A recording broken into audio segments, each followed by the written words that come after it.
there appears like there is a disconnect somewhere, because they go back to look for Jesus Christ where probably they had left him, and they did not find neither Jesus nor his disciples. You know, remember they had eaten and went their way, happy and full. And they realized, let's go look for the person who gave us bread yesterday. So they come to the very spot. It is very usual for somebody to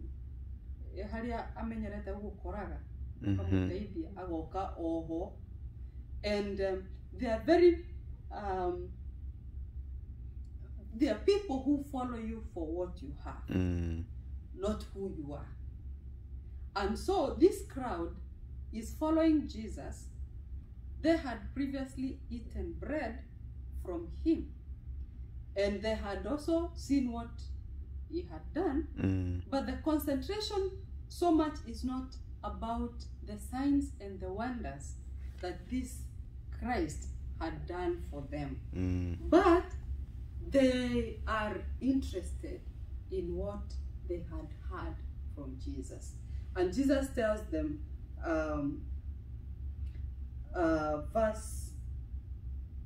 verse 24, it says, when the crowd saw that neither Jesus nor his disciples were there, they got into the boats and came to Capernaum looking for Jesus. When they found him on the other side of the lake, they said to him, Rabbi, when did you get here?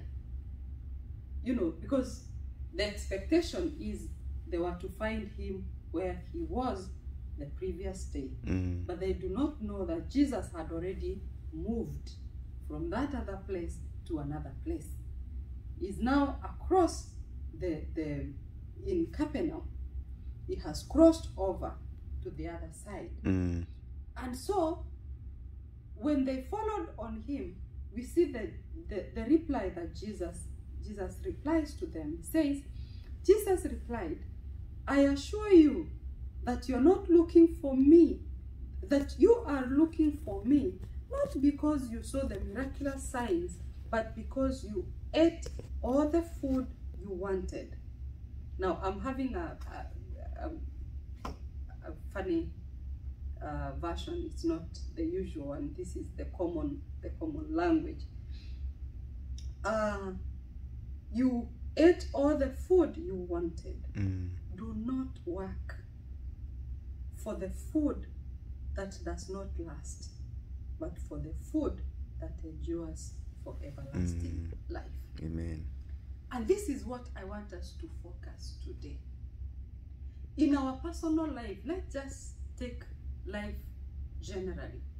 There are those friends, there are those family members who look for you because they know they can get something from you. But they're not looking for you because of who you are to them. They'll not look for you because you're a sister, just to find out, how are you doing, our sister? Is everything okay with you?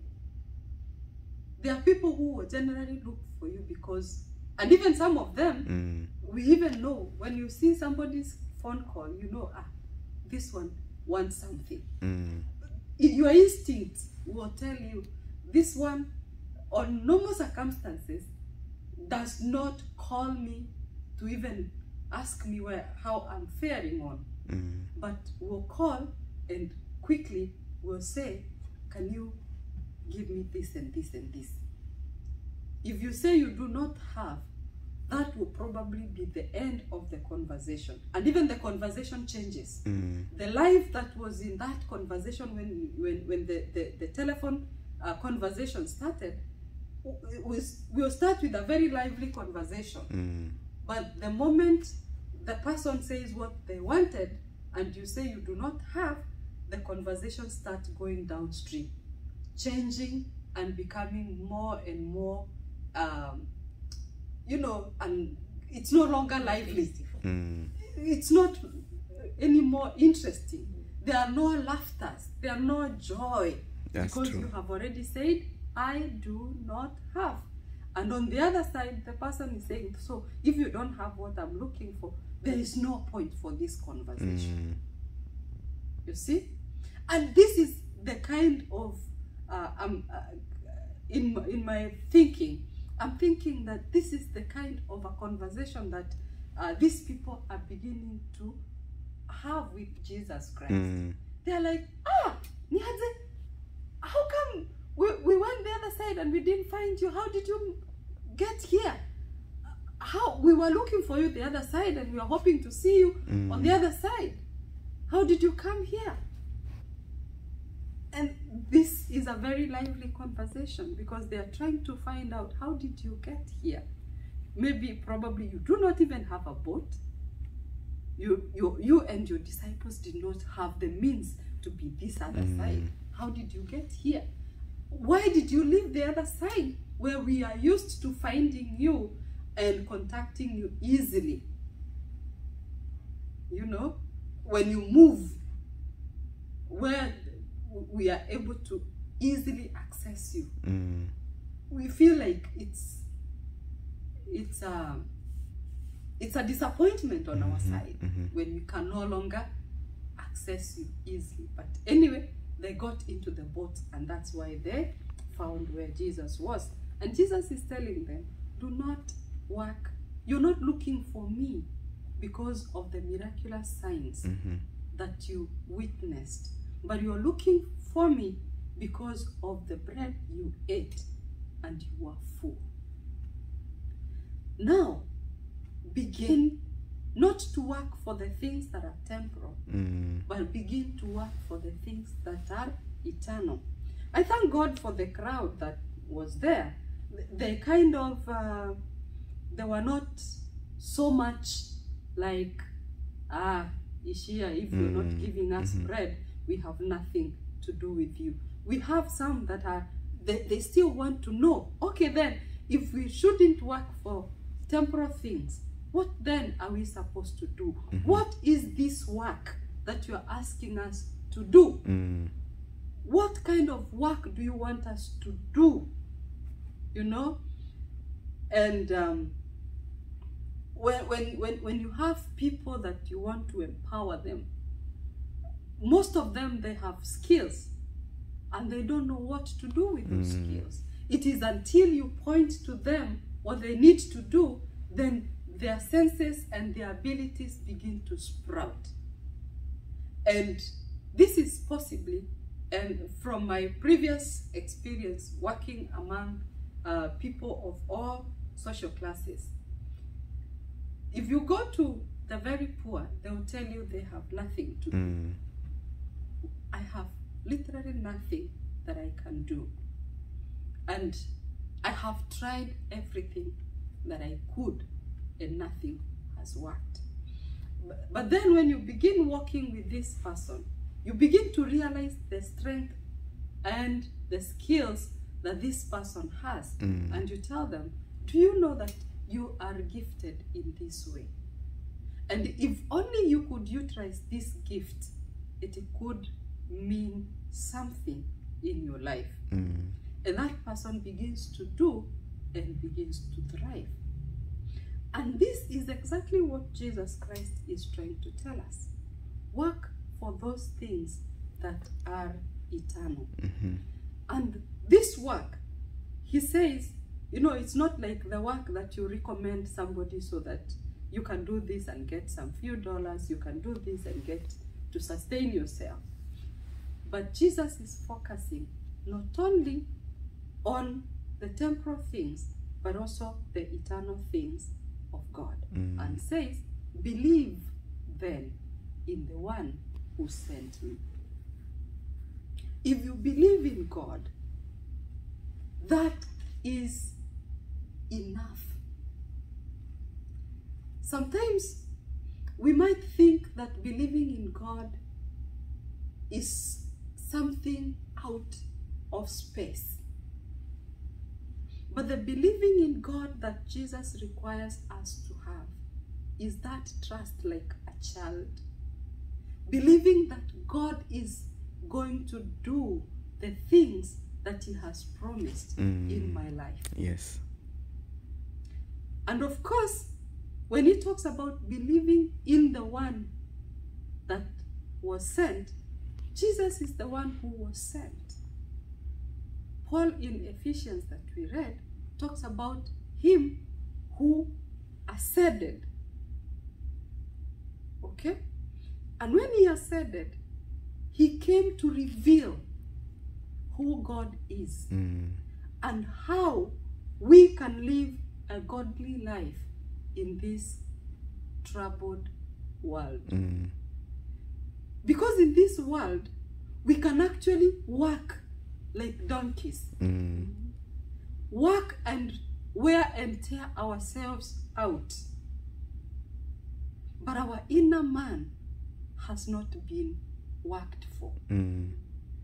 We work at the end of our lives. We end our lives in memory care. Because we worked our brain and we forgot to work out our spirit and to ask God to rejuvenate our hearts and our minds. And we look back and we have no sense of joy for the life that we have lived. Oh yes. Jesus is recommending that we work not only because we cannot survive without bread. Yeah. For you to survive, you have to have bread. But there is something else that we require, which is believing in the one who sent Jesus. Yes. Believe in God. Even when things are thick, when we are working for this bread, do you know sometimes you can work and you don't have enough bread because you did not make enough money. And I'm looking at bread in its totality. Everything that makes this life easy and manageable.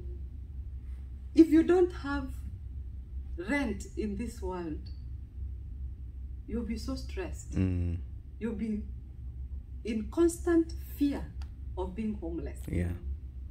And you know these temperatures, I don't know how it would be. And the fear is real. If you don't have it's that's what I have learned in this country. That you have to survive by what you make. If you're not making anything, it's too bad for you. That's true. Now you can imagine if it is too bad to work for physical things and you also failed to work for spiritual things, it will be double worse.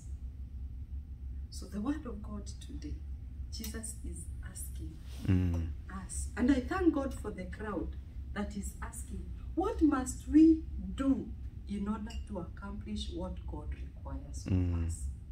And Jesus replies, this is what God requires of you. He says, believe in whom God sent. Do not look for so many things. Do not look for what Jesus can offer you only. But you know, like in the same way that the scripture says, seek ye first the kingdom of God, and all these other things will be added unto you. And I think this is what Jesus, in a way, is trying to say. And I think Matthew elsewhere captures those words by saying, seek ye first the kingdom of God. And all these other things, the Lord will grant them to you. And as we gather again as a congregation, I want us today to exercise that faith of a child. Yes. Of trusting in God as we begin congregating together. And all these other things will be added unto us. Just trust, believe in the one who founded the church. Yes. Because the church is Christ. Yes. He is the one who set its foundation. And he's the one who said that the gates of hell Shall will not not. prevail over it.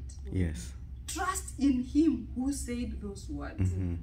And as we continue, we will continue to experience the goodness of God Yes. in our lives and in the life of the church. Yes. That Christ has enabled us to gather again and to continue starting and going on.